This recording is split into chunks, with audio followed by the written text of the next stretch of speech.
how's it going? I hope your day is going well. I'm going to make a build for each and every roaming super that Bungie decided to buff. Feast your eyes on the top right of the screen where you guys voted for Daybreak. You're going to scorch every single thing around you and you're going to ignite everything. So basically, make everything go boom. If you guys are enjoying the roaming super series so far, I would greatly appreciate it if you would hit that like and sub button. And without further ado, let's get right into it. In order for us to make enemies go boom more often, we're gonna need to use this exotic helmet called the Dawn Chorus. The armor perk is called Rites of Ember. Your Daybreak projectiles deal more damage and scorch targets on impact. Your scorch is improved and you would also gain a small amount of melee energy whenever you were to scorch targets. And in this build, we are going to be scorching targets with our energy weapon and with our power weapon, and also our abilities. Let's head to the Dawn Blade subclass. For your super, you're gonna want to go for Daybreak. If you don't know what Daybreak really does, let me explain it to you. Whenever you activate Daybreak, you basically become a bird with a sword. And as your super is activated, you can be able to activate your class ability. And for one of our aspects, whenever we were to activate our class ability, it would basically scorch targets in front of you. So basically, your main goal for the super is to be as high as possible to strike down on your enemies below you. Let's head to the abilities. For the class ability, you can choose any ability you like, but for me, I would recommend going for Phoenix Dive just because of the base cooldown, because we are also tying this ability to our aspect. And same goes for the solar melee. You can choose any of the two you like, but for me personally, I would rather get a guaranteed ignition, and the melee you would want to go for is Incinerator Snap. And if you want to get a guaranteed ignition, you have to be as close as possible to snap all of those incinerator shots onto that enemy for him to ignite. Most of the grenades can be able to scorch targets, but for me, I found that using the solar grenade will even scorch targets even further, because we have another aspect that will enhance the solar grenade even further when it comes to scorching targets. Onto the aspects. The first one, go for Touch of Flame. This is the one that will be able to enhance your grenades even further. Not all of them, but some of them. But in this case, I chose to put solar grenade, so it would increase the duration, so aka it will last longer on the battlefield whenever it's activated, and it would also periodically emit blobs of lava around its perimeter. And the other grenades that it will enhance are Healing Grenade, your Firebolt Grenade, and your Fusion Grenade. The next aspect ties to your class ability, and this one is called Helion. Whenever you activate your class ability, it would summon a solar mortar that lobs flaming projectiles at distant targets. Targets damaged by the mortar are scorched. So this Helion slaps extremely well with this build because of the exotic we are using. If we are going to be using those two aspects, we are going to be getting 4 fragment slots. The main fragment you're going to want to put is Ember of Ashes. You apply more scorch stacks to targets. So the more scorch stacks we will apply to targets, the higher chance they will ignite. And might as well we're igniting enemies, let's put this fragment called Ember of Eruption. Your solar ignitions have increased area of effect, and you would also get plus 10 strength. The third fragment ties to your Daybreak, and it's called Ember of Combustion. Final blows with a solar super causes targets to ignite, and it would also create a fire sprite. You're also going to be getting plus 10 strength. If you don't know what fire sprites do, basically, whenever you pick them up, it would give you grenade energy. The fourth fragment is optional. You can change this one as you please, and it's called Ember of Char. Your solar ignitions spread scorch to affected targets, and you would also get plus 10 discipline. I know that this fragment is basically good for endgame content because most of the enemies have a lot of health, and it can basically chain ignitions back and forth for this fragment because that's what it really does for endgame content. And if you're not playing a hard activity, you can change this fragment.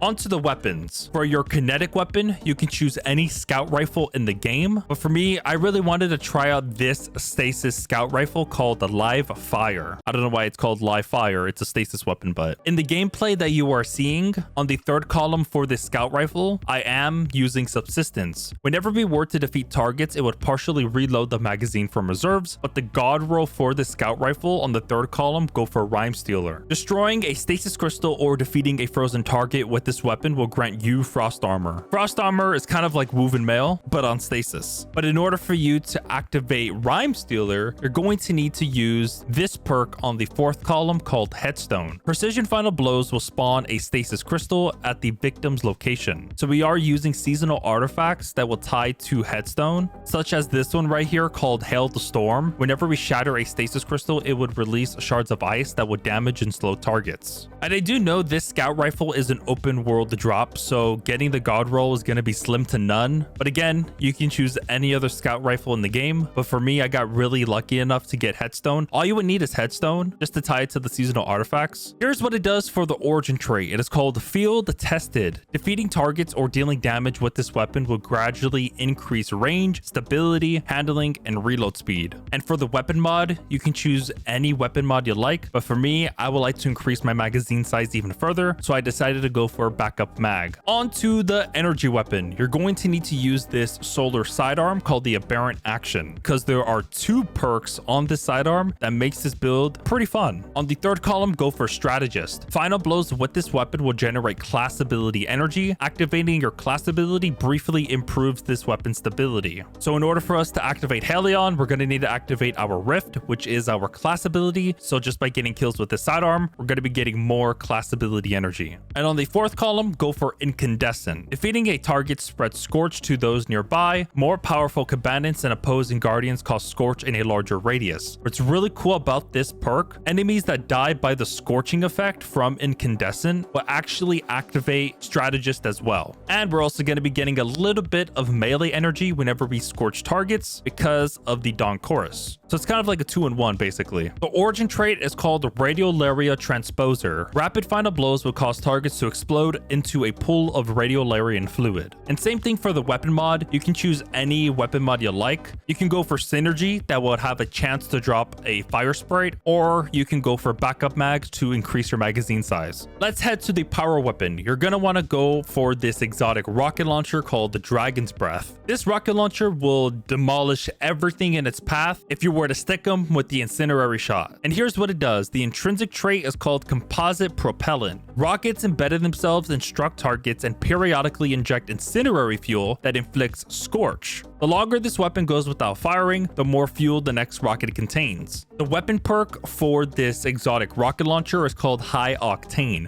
If you were to ignite nearby targets, it would partially refill its fuel. This weapon would also refill it from reserves whenever you were to get maximum fuel, which is ×5. And if you want to poop out fire sprites for this rocket launcher, you're going to need to get the catalyst. There's actually 2 benefits for this catalyst. The first one is that it would replenish your fuel faster, and the second one is whenever you defeat targets with this weapon, it will cause them to periodically drop fire sprites. If you guys would like to check out the seasonal artifacts, it would be right here on screen. You can customize this as well. You can freely choose what other artifacts you like, but I think that the ones that you're seeing right now are very good for this build. Let's head to the stats. Your main priority for your stats is recovery, because it would 1, reduce the cooldown of your class ability, and 2, it would also increase the spread at which you regain lost health, aka you're gonna regen health a little bit faster. And your second priority is resilience. If you have tier 10 resilience, you would get a 30% damage reduction. Here's the full build layout if you guys would like to take a picture of it, or check out the dim loadout link,